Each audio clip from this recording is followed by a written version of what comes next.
I think I'm doing chapter 4 actually, so I think I'll probably be kicking off the Yes. presentations. Yes. So I'll share my screen, present what I have, and then we can move on to chapter 5, then chapter 6, and then take any questions And you can share at the your end. screen. Yep. Yeah, I'll do that.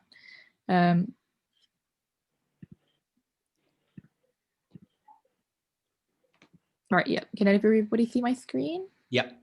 Very good. Brilliant. So I'll just begin seeking the blessings of Lord Krishna and the invocation prayers as well. So Om Namo Bhagavate Vasudevaya. Om Namo Bhagavate Vasudevaya. Om Namo Bhagavate Vasudevaya.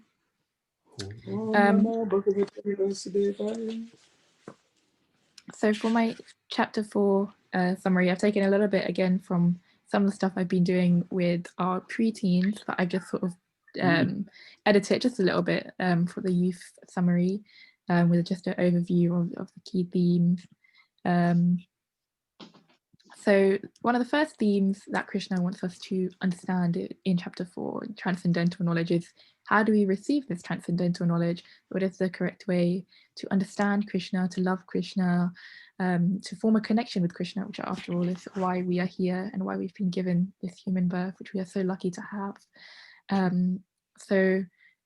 Appropriately, Krishna has set up these rules and these correct ways to learn them, and we're so lucky that we're in a community where we can access these rules primarily through the Bhagavad Gita and the Srimad Bhagavatam. So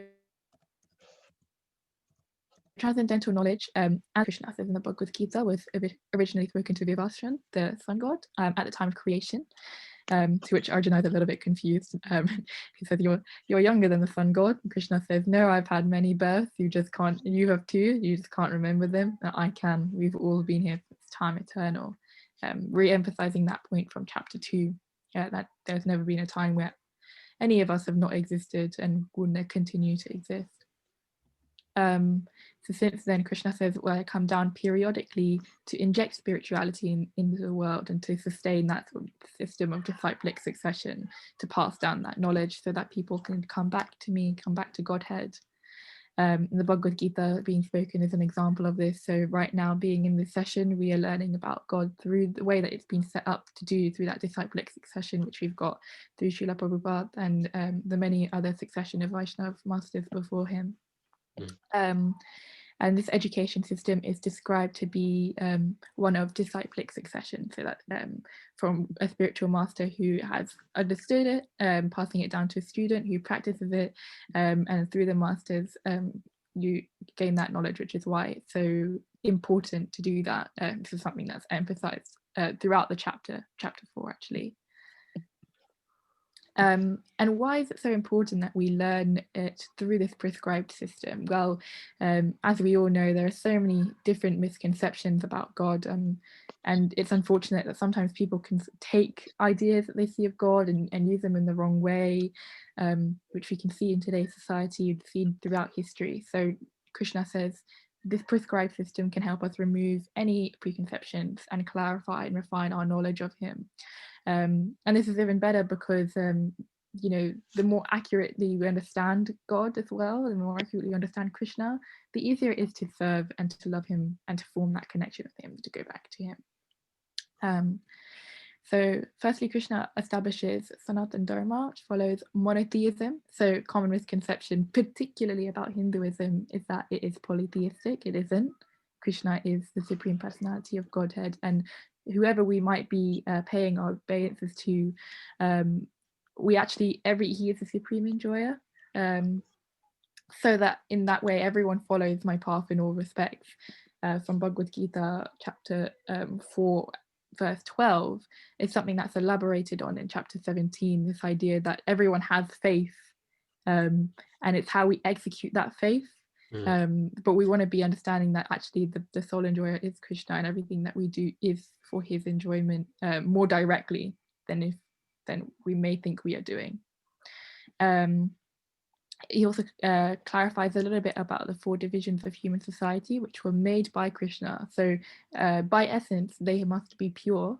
The problem is us being corrupted by material nature. We've also kind of, again, put them into a way that doesn't really work the way that Krishna expected them to, or wanted them to.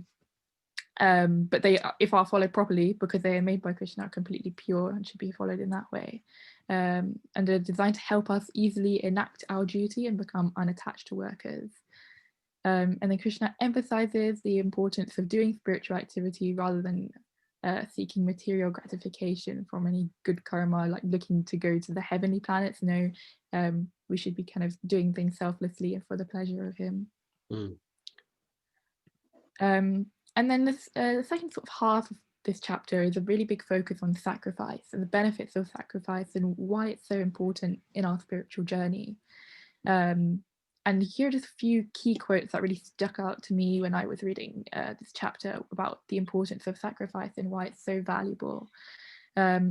Firstly, Krishna says that we will perform no fruitive action, although engaged in all types of undertakings, as we are no longer concerned about the result. We sacrifice to those fruits, and we are no longer tied down by the chains of ego and action, and therefore can break away from the laws of karma and that cycle of birth and death, which has been plaguing us so much right now. Then also it makes us satisfied with every gain which comes of its own accord. We are free from duality and envy, and we become someone who is steady in both success and failure. That's in verse 22. And I think, you know, you can see the benefits of that both on a spiritual platform where you're no longer thinking about having that false ego and you're taking things into Krishna's hands, putting things into Krishna's hands as well. But also from a kind of day-to-day aspect, you're no longer sort of bogging yourself down about what everybody else has, which is such a big theme, particularly of Western society.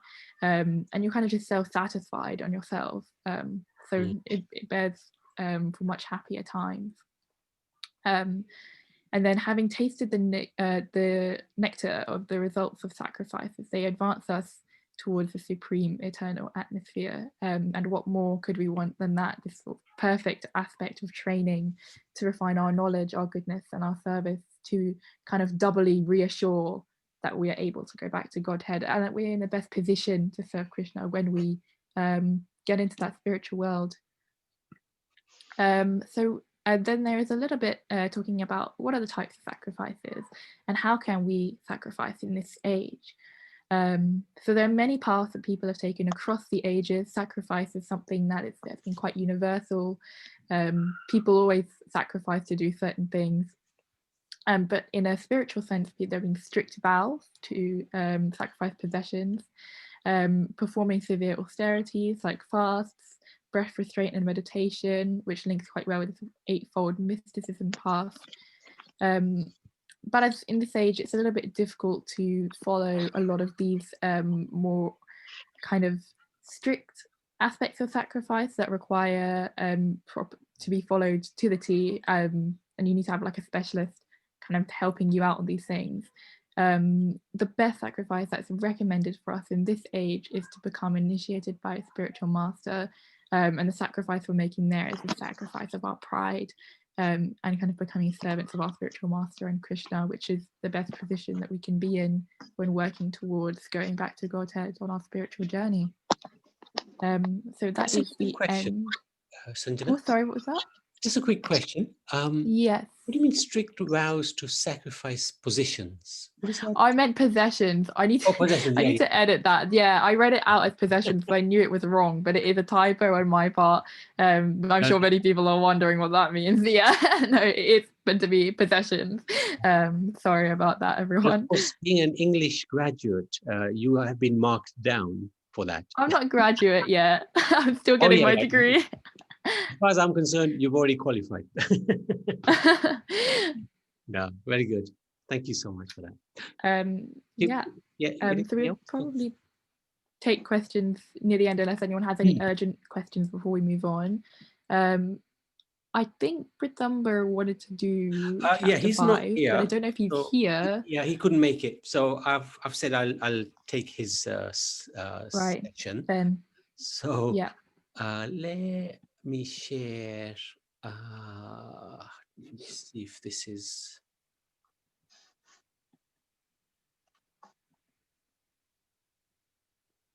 Okay, good. So fifth chapter is called Karma Yoga, Action in Krishna Consciousness. So Krishna has already described to Arjuna about Karma Yoga, and Karma Yoga is where one performs one's duty and is not attached to the result of that action, of doing the duty. So he's not attached to the fruits of that action. And Karma Yoga, Action in Krishna Consciousness, the fifth chapter. So third chapter is Karma Yoga. Fifth chapter is Krishna is expanding on what actually Karma Yoga means. And I'm just trying to see where. Okay. And this is a very brief summary of the whole chapter. Arjuna wanted more clarification from Krishna, because Krishna did instruct about this, the point about sacrifice, which Sanjana just very nicely articulated, renunciation. So he's confused. He's saying, hang on, 1 minute you're talking about renunciation, giving up, sacrifice, but now you want me to act. You want me to fight. So which is it, Krishna? What do you want me to do? So then Krishna gives him fantastic answers, outwardly performing all actions. So you do your duty, but inside you're renouncing the fruits of your action. And that's a wise person who's purified by this knowledge of transcendental, fire of transcendental knowledge. He gets peace. He becomes detached. He can tolerate. He's got spiritual vision. And he's happy. Most important thing. How do we get there? Every journey starts with a step, and Krishna explains that we need to take steps in the right direction. There are steps leading to further entanglement in worldly complexities, but there are also steps that one can take to become free from the worldly ties that we are linked into. So there are a number of themes of this chapter. Nishkama Karma Yoga, where one selflessly commits everything to the Supreme Lord, all of the results. The results of this action will make the soul realize that we are not actually the doers. This is quite an important part of the message from the Bhagavad Gita. Because of false ego, we're thinking we are actually doing everything. We're self-made millionaires, whether it's in money or whatever form that self-made takes. But actually, we're not necessarily the doer, or not the main doers. We maybe have a little function in this process of getting things done, but material nature and the super soul has much bigger roles. And when taking shelter of the Lord, the soul will see all souls with equal vision. This is one of the key messages of this chapter. Krishna really lays it to Arjuna that if you discriminate between different living entities, then you've got a long way to go. So we'll come to that in a little while. And understanding the position of the Lord leads to the peace formula. This chapter also contains this wonderful peace formula. So just very quickly,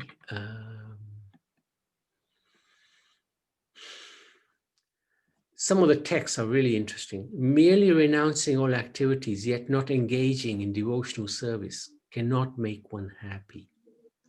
One who works in devotion is a pure soul, controls his mind, is dear to everyone, and everyone is dear to him. This is wonderful comments.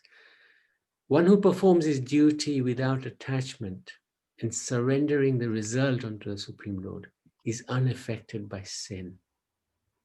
They're very powerful messages Krishna is giving. So we have to do our duty. We're born in this world with obligations and responsibilities. So those cannot just be washed away. We can't just run away from those responsibilities. They're part of what we are, what we in this world. So we do those responsibilities, we take on those duties. But if we become attached to the results, then that's where the problem lies. So Krishna is saying, do your duty, but without attachment. So that is the essence. How do we do this? Like Krishna is explaining about a lotus leaf who's surrounded by water, but it remains completely dry because it's aloof from the water. So how do we do that? One of the things that we can do is we can surrender part of our fruits onto the Supreme Personality of Godhead. And Rupa Goswami has got a formula. His 50% goes to the Lord, 25% family, 25% in reserve. That's what the Goswami, Rupa Goswami has given as an interesting formula that we can adhere to if we're able to. That would basically purify our working life, which is a big part of everybody's life in this world. The next theme was in relation to, I just forgot what it was actually. Yeah, begin to realize that we're not the doers. So very interesting, very interesting. The soul desires, that's what we can do. One thing we can do is we can have these desires, wishes that we want to fulfill. And then those wishes are fulfilled. How? The super soul, he sanctions those desires. And then the modes of material nature come into play so that those desires get fulfilled in a practical, real, if you like, material way, in a material way. They get fulfilled. And so who is responsible? Well, we are responsible because we had the initial desire, which has been fulfilled.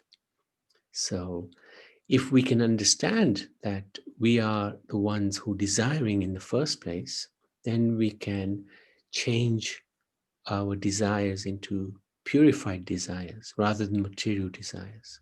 This is very, very important to understand. And that's the benefit of understanding the position of the Supreme Lord. When we can understand who he is, who we are, then our desires will sort of tie in with the Supreme Lord's desires. His desire is to have us back in the spiritual world. Our desire at the moment is to enjoy in the material world, or try to. But when that's purified by knowledge of the Supreme, then our desire also will be to link in with the Lord. How do we do that?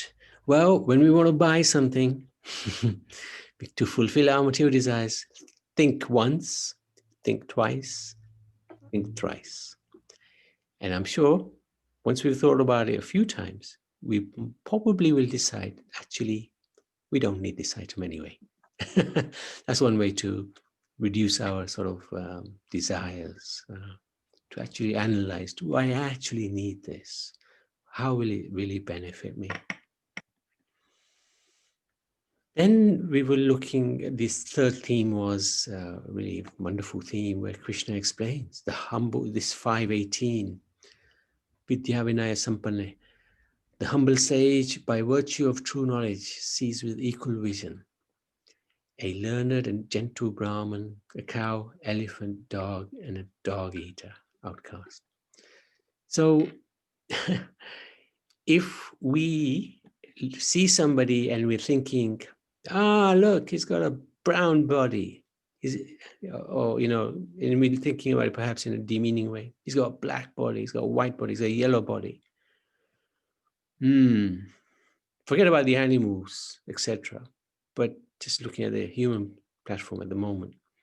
And if we're thinking he's like this because of his body, because of the color of his skin, then we should understand that we are a long, long away from God, because we haven't understood that the spirit soul is equal. The body is not the true position of the spirit soul. The spirit soul is spiritual, connected to Krishna, and Krishna is equal to every spirit soul. So if we think we're advanced in Krishna consciousness, this is one of the tests. When we see a certain type of body, what are our thought processes? If we discriminate, then we're not at a very high level of Krishna consciousness.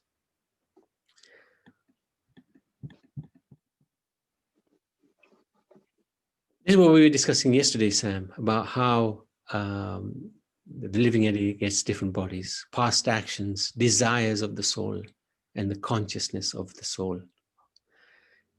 So the whole point is we should try to understand that if there's any prejudice against anyone due to color of their skin, then we are in gross ignorance. And we have the opportunity to correct ourselves, because Krishna has given us that opportunity. And the final theme of this chapter was about the peace formula. Krishna says in the final verse, knowing me to be the ultimate beneficiary of all sacrifices and austerities, the supreme Lord of all planets, demigods, the benefactor and well-wisher of everyone, he'll get peace from the pangs of two miseries. So we know he's the beneficiary, we know he's the supreme Lord, and we know he's our well-wisher. We don't need anything else for peace.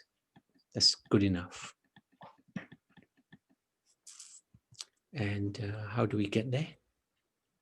When we feel stressed, try to understand, why are we not feeling this peace of mind? Try to understand the reason for this stress. And if we have a sense of detachment, understand our caretaker position in this world, then that will help us reduce the stress of the situation and become somewhat peaceful. So I wanted to stop there. And I can stop the share as well. 1 second. Come on. Okay. So, thank you so much. Thank you, Prabhuji. And thanks for stepping in to fill in that chapter as well. Much appreciated. And now we will move on to Sam, who will be covering chapter 6. Really, really excited for the presentation. Hare Krishna. All glories to everyone, all the Vaishnav devotees, Vaishnav acharyas, and Sri Radha and Krishna. Actually, I got the invitation to do this yesterday. And, it was such a busy day for me yesterday. Even though I look really calm, there was a lot going on, especially downstairs. Actually, there was a party in the house downstairs. So I have to leave whatever I'm doing to go upstairs to actually do it. So this morning, I tried to put something together for this presentation. So if I make any mistake, please forgive me. Yeah, I'll be doing chapter 6, and chapter 6 is the Gyan Yoga. And Gyan Yoga is about the training of the mind. And like I always do, this time around, I'll come up with another acronym for this chapter. And the acronym today is EASY. Ooh. Easy. Okay. That is the acronym. There's nothing easy about the chapter, but somehow that's what I've come up with, easy. So what does the E really stand for? The E stands for the enemy or a friend. As Krishna says, one who has conquered the mind. The mind is the best of friends, but who has failed to do so, the mind is his worst enemy in the chapter. So the E stands for your enemy or your friend. Mm. And then the A stands for Ashtanga Yoga. Mm. So if we read verses 10 to 36, Krishna is explaining a whole series of exercises that you can do in order to be liberated. For example, you need to go into the forest, and then you need to sit on a sit on a deer skin, on a kush grass, and then just do all these very, very laborious exercises in order to have a peaceful mind, and your breathings and all that. And then at the end of certain period, you can transport the soul into the spiritual realm. But we realized that is not feasible, especially in Kali Yuga. You can't even find a proper forest. And even if you find a proper forest, you might end up being bitten by snakes and all that, because like now we don't have good relationship with animals. So even to live in forests nowadays is almost impossible. So that is the A, Ashtanga Yoga. That's the exercises that Krishna is actually recommending if you can. And then the S is the success or our failure. The success of our failure depends on how we've controlled the mind. If we've conquered the mind, we are successful, but if we fail to do so, we are a failure. But in this world, the mind is so engaged, we don't even have time to even find out about our successes or even our failures. The mind is all over the place because we live in consumer societies, so we don't really have the peace of mind to do a whole series of things. And then the Y is what I termed the yogi. The yogi stands for meditation. And from verses 46 to 47, Krishna talks about how you can meditate, even though you're meditating, like as long as you're working for Krishna, it's also part of the meditation, as Prabhu, you were saying in Karma Yoga, even though you might be doing a whole series of things, but because everything is geared towards Krishna, that is the perfect of your meditation. Mm-hmm. If we look nowadays, the world actually teaches us how to train the body.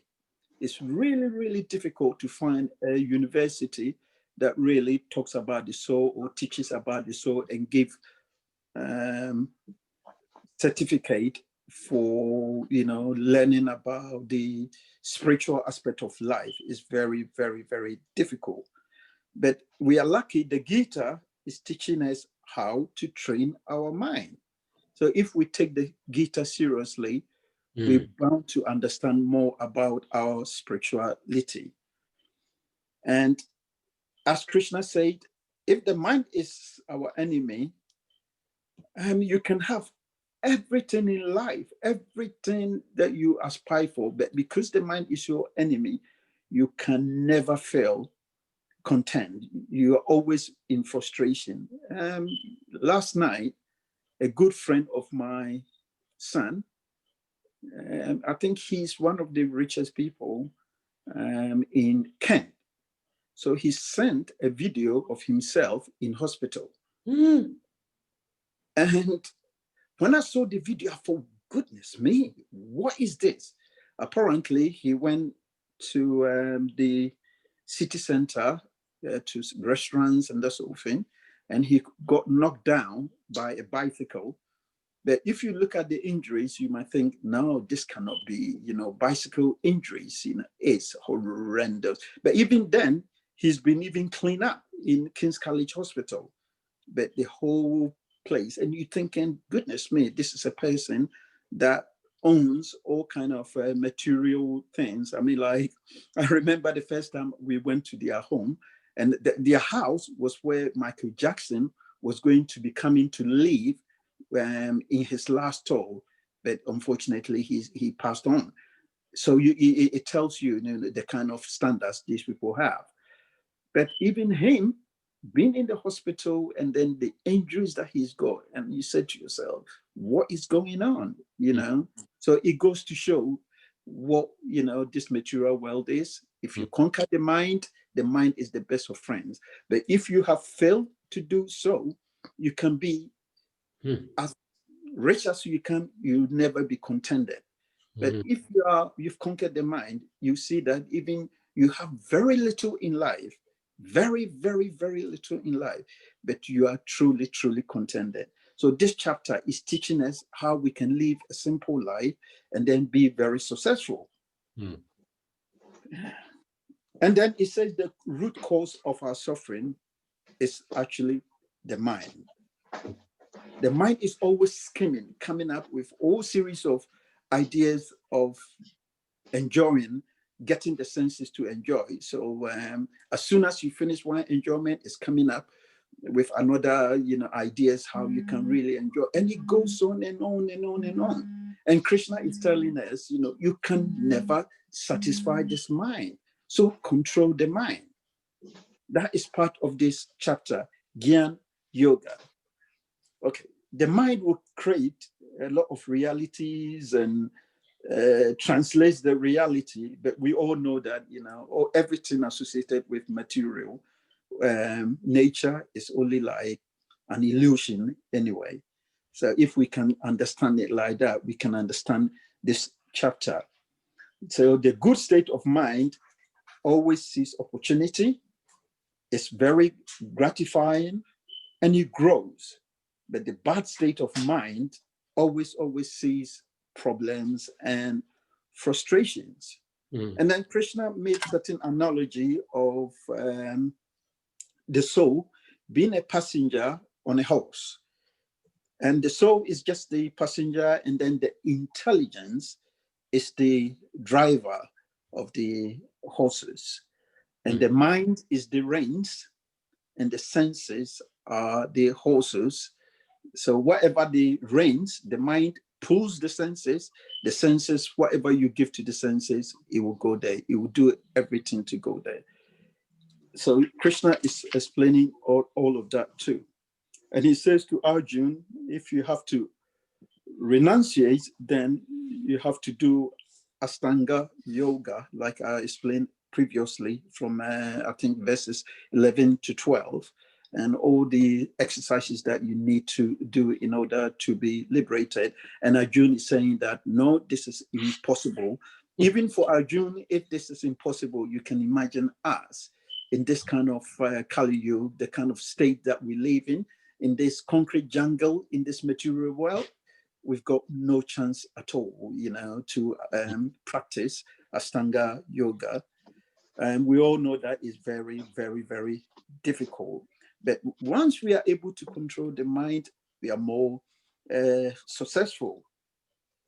And if we can do spiritual practice, we call it abhyasa. And if we can control the mind, we call it detached or vairagya. We know that if we can chant, our minds will be purified, and Krishna emphasizes on how to purify our mind. One way of doing that is actually our chanting. So we should not be taking the chanting lightly.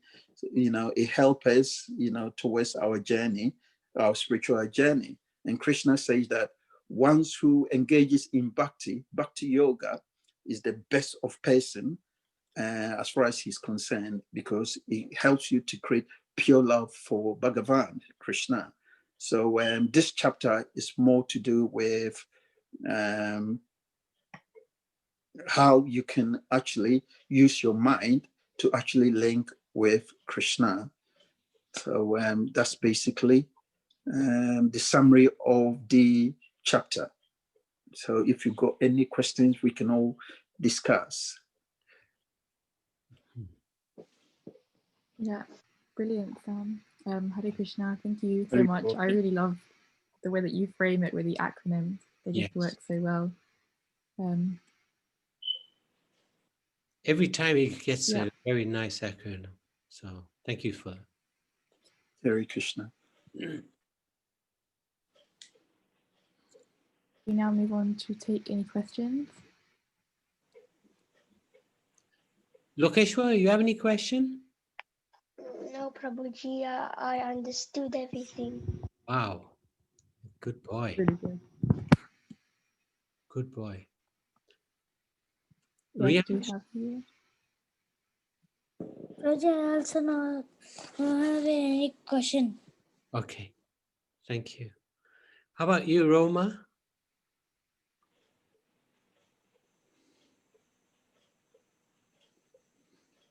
No, it'll be her daughter. She's Hare Krishna, yes, Maria. oh, Maria. Yeah, I knew it'd be you. Very good. Thank you, Maria, for joining us.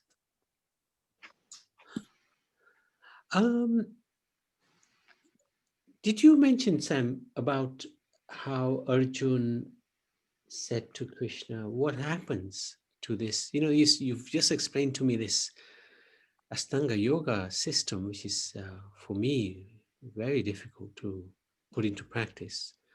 So what happens to that yogi who doesn't succeed in this process? Okay. Krishna says in the Gita, in the chapter, that those who are unable to do this spiritual journey to actually complete, they're more likely to be born in a very privileged family in their next life, so that they can continue from where they left off. And this is one great thing about, spiritual life. Even if we make a mistake, somehow or the other, we fall down in the process of our devotional service, it's not wasted. You maintain exactly what you've accumulated, and it will be carried with you in your next life. And you're more likely to be born in a very good aristocratic family. Even if you're lucky, you might get a chance to go to the higher planetary systems and enjoy quite a good auspicious life there. And then you can come back and then continue from where you left off. And Krishna will be with you and guide you and get you the chance to really continue. Good. Very well. No, thank you. Thank you for such an amazing questions by Arjun. And the answers are so reassuring.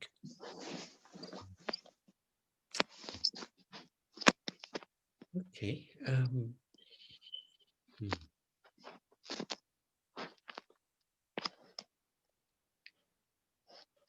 Any other questions, comments, realizations? They don't have to be questions, just anything you might feel was more clarified, or anything you'd like to share about these chapters and how they impact you.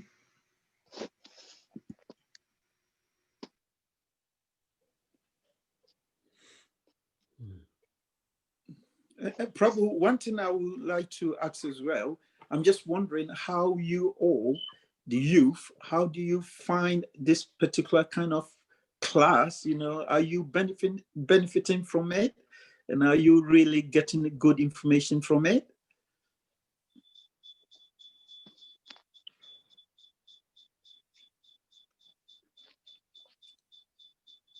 Lokeshwar, what do you think? Yes, I think it is very good class, and I have learned a lot of stuff. Yeah. Can you also join us with the pre-teens? Actually, I forgot to put the message on pre-teens. That's probably why we haven't got a few of those youngsters. Oh, never mind. Must remember to do that next time. So you also join the pre-teens, where Sanjana gives a very, very nice description of the chapters, each chapter. Yes. Yeah. Good. And Rianch, did you find this useful? Yes, Prabhuji, I like this session. Okay. Tell me one thing that you learned.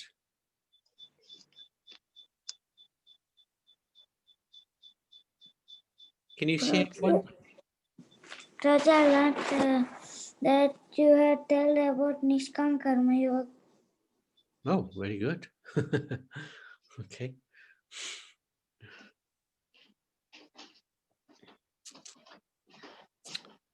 Okay. If there's no questions or comments, actually, perhaps it is nicer to have like a shorter session, I feel like Yeah. maybe perhaps people were able to be more engaged. So I think that's working quite well, doing 3 chapters rather than like 6. Yeah. But yeah, I also would encourage Lokesh or Riansh, if you ever wanted to do any presenting, we'd be happy to have you on board as well. So you're not only just hearing from the same 3 of us or 4 of us every week. Do get in touch with either Nabi or I don't know if I have on the preteens class chat, we can arrange something too. I'll put you in that group as well, because if I forget to do something, you can do it. Okay. So thank you. Okay. I'll hand it over back to you, Nabi, if you wanted to do any closing remarks or anything else. Yeah, So. no, thank you very much. I think